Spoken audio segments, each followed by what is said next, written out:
أغنى زعماء المنظمات الإجرامية في العالم. وان كياوكوي. وان كياوكوي هو زعيم عصابة ماكاو، الفرع التابع لمافيا كا14 بهونغ كونغ، ثالث أكبر منظمة إجرامية في العالم، والتي يمتد نشاطها دوليا إلى خارج الصين. وان اعتقل وأطلق سراحه مطلع سنة 2012 بعد إمضائه 14 سنة في السجن، ويركز الآن أنشطته في الاستثمار في القمار وإنشاء الكازينوهات، لتصبح ثروته بقيمة 2.8 مليار دولار. كينيتشي شينودا. كينيتشي شينودا أضاف على مسرح الجريمة المنظمة اليابانية طابعا أكثر وحشية ميزه عن أسلافه. هو الآن سادس زعماء منظمات ياماغوتشي، أكبر المنظمات الإجرامية في اليابان التي تعرف بالياكوزا، والتي يقدر صافي أرباحها سنويا ب80 مليار دولار. إسماعيل زنبادا. إسماعيل زنبادا المشهور بلقب إلمايو زنبادا استفرد بزعامة كارتيل سينالوا بعد اعتقال خواكيم إلتشابو غازمان مطلع هذه السنة.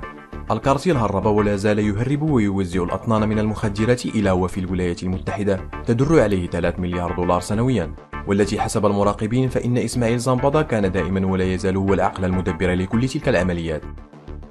داوود إبراهيم.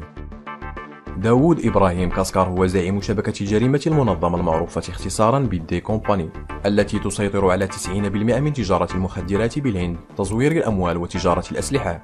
سنة 1993 أصبح أكثر المبحوثين عنهم في الهند بعد اتهامه بالتخطيط وتمويل تفجيرات بومباي ذلك العام. ولحد الآن لا زال إبراهيم هاربا من الانتربول، ويصنف إرهابيا عالميا من قبل العديد من الدول. مجلة فوربس صنفته ثالثا ضمن قائمة أغنى تجار المخدرات في العالم سنة 2011 بثروة قدرت ب 6.7 مليار دولار. ماثيو ميسينا دينارو. منذ أن خلف هذا الأخير فرناندو بروفينزانو سنة 2006 في زعامة كوزا نوسترا أقدم مافيا في جزيرة صقلية بإيطاليا، يعتقد أنه قام شخصيا بتصفية أزيد من 50 شخصا وأمر بقتل مئات آخرين. ماثيو ميسينا دينارو الملقب بالشيطان تقدر ثروته الشخصية بأكثر من 4 مليار دولار، ويعرف عنه كذلك حبه للتباهي والتفاخر بالسيارات الفارهة والألبسة والساعة الراقية وما إلى ذلك. سيمون موغاليفيتش.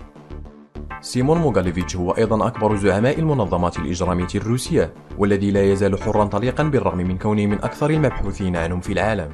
فهو يملك الجنسية الروسية والهنغارية والأوكرانية بشكل رسمي، بالإضافة إلى 17 بطاقة هوية مختلفة، الأمر الذي يساعد على الالتفاف على القوانين والهروب من السلطات. تشير بعض التقديرات إلى أن ثروته الخاصة تصل إلى أزيد من 10 مليار دولار.